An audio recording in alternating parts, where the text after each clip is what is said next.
नमस्कार मित्रांनो, मी शुभम पवार. मित्रांनो, महिला व बालकल्याण विभाग, जिल्हा परिषद बुलढाणा यांच्यातर्फे या योजना राबवण्यात येणार आहेत. या योजनेअंतर्गत महिलांना पिठाची चक्की पुरवणे तसेच महिला व मुलींना पिको व फॉल मशीन पुरवणे या संदर्भातच्या या योजना आहेत.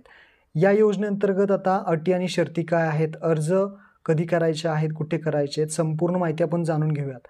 तर इथे पाहू शकता, जिल्हा परिषदेनुसार जो काही अर्ज आहे तो अर्ज इथे तुम्हाला देण्यात आलेला आहे. हा जो अर्ज आहे तुम्हाला 9/2/2024 ते 22/2/2024 या कालावधीमध्ये अर्ज जमा करायचा आहे.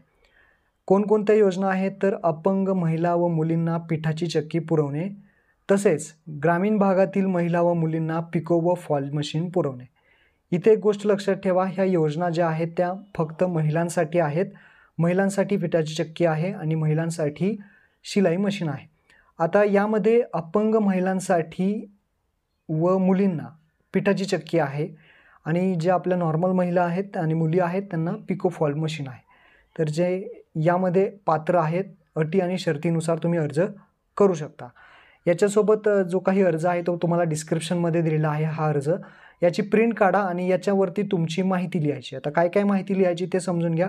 इथे राईट साईडला उजव्या कोपऱ्यामध्ये लाभार्थी यांचा पासपोर्ट आकाराचा फोटो, जो अर्ज करतोय तोचा इथे फोटो यायचा. सगळ्यात महत्त्वाचं इथे पाहू शकता, 10% लाभार्थी हिस्सा तुम्हाला भरावा लागणार आहे आणि 90% हे शासकीय अनुदानावरती लाभ तुम्हाला मिळणार आहे. म्हणजे 90% अनुदान हे शासन देणार आहे, फक्त 10% रक्कम तुम्हाला भरायची आहे. आणि याच्यामध्ये जर अपंग कोणी असेल तर त्यांना यामध्ये अगोदर लाभार्थ्यांना प्राधान्य देण्यात येणार आहे.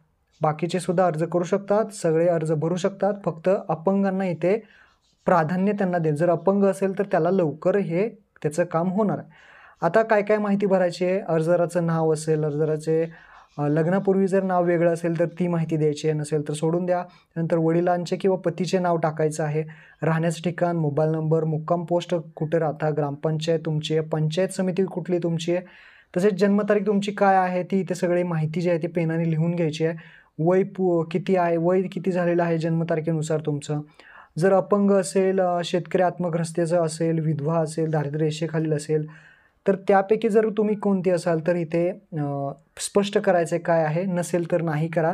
आधार कार्ड नंबर टाका, बँकेचं नाव टाका, तुमच्या बँकेचा IFSC कोड टाका, बँकेचा अकाउंट नंबर टाका.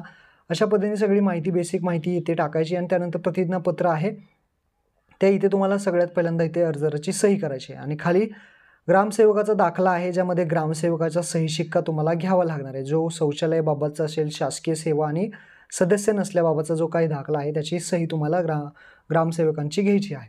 त्यानंतर विस्तार अधिकाऱ्याची इथे स्वघोषणापत्र आहे, गट विकास अधिकाऱ्याचं जे काही सही इथे तुम्हाला ग्रामसेवकाची घ्यायची आहे. ग्रामसेवकाची सही घेतल्यानंतर खाली तुम्ही अटी आणि शर्ती वाचून घ्या. अटी आणि शर्ती काय दिलेल्या आहेत याचे जी काही PDF फाईल आहे तो तुम्हाला डिस्क्रिप्शनमध्ये भेटेल, ती डाउनलोड करून घ्या. अर्जदाराचे जे काही वार्षिक उत्पन्न आहे ते 1,20,000च्या आतमध्ये असणं गरजेचं आहे आणि यासाठी तहसीलदाराचं प्रमाणपत्र अर्जासोबत तुम्हाला जोडणं गरजेचं आहे. ग्रामीण भागातला रहिवासी असणं गरजेचं आहे. जर तुम्ही शेतकरी आत्मग्रस्ताच्या कुटुंबातलं येत असाल किंवा जे काही अपंग येत असाल किंवा दुसरं काही, तर त्यांचं जे काही प्रमाणपत्र आहे ते तुमच्याकडे असणं गरजेचं आहे. तर इथे त्यांनी एक 4था पॉईंट सांगितला आहे, जिल्हा परिषद सेवेअंतर्गत पिठाची चक्की या योजनेसाठी फक्त अपंग महिला मुलींनाच इथे अर्ज करता येणार आहे. हा एक महत्त्वाचा पॉईंट आहे.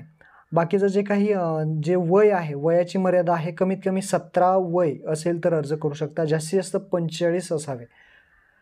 तर अशीच माहिती आहे. आणि कागदपत्रे, ही सगळी माहिती वाचून घ्या. महत्त्वाची कागदपत्रे काय काय लागणार आहे, वयाचा दाखला, म्हणजे वय किती आहे त्याचा दाखला तुम्ही आधार कार्ड, पॅन कार्ड वगैरे देऊ शकता किंवा शाळेचा ट्रान्सफर सर्टिफिकेट TC देऊ शकता. अर्जदार उत्पन्नाचा दाखला, उत्पन्न दाखला लागणार आहे कुटुंबाचा. शेतकरी जर आत्मग्रस्त असेल किंवा अपंग व्यक्ती कोणी असेल, दारिद्र्य रेषेखालील असेल, त्यांच्यासोबतचं एक प्रमाणपत्र लागेल जर असेल तर, नसेल तर हा पॉईंट सोडून द्या. त्यानंतर आधार कार्ड, बँकेचं जे काही पासबुक आहे त्याची एक झेरॉक्स लागणार आहे आणि इलेक्ट्रिसिटी बिल लागणार आहे. अशा पद्धतीने हे कागदपत्रे तुमच्याकडे लागणार आहेत आणि हे सगळं कागदपत्र तुम्ही जमा करायचे आहेत आपल्या कार्यालयामध्ये, पंचायत समितीमध्येही जमा करू शकता. हे प्रमाणपत्र आहेत. खाली आल्यानंतर ह्याची जी काही लाभाच्या योजना आहेत, किती अटी शर्ती आहेत ते दिलेल्या आहेत. याची लिंक आहे ती डिस्क्रिप्शनमध्ये देतो. आपली प्रिंट काढून घ्या आणि बुलढाण्यामधील सर्व महिलांना हा नक्की व्हिडिओ शेअर करा आणि लवकरात लवकर आपला अर्ज जमा करा. धन्यवाद. जय हिंद, जय महाराष्ट्र.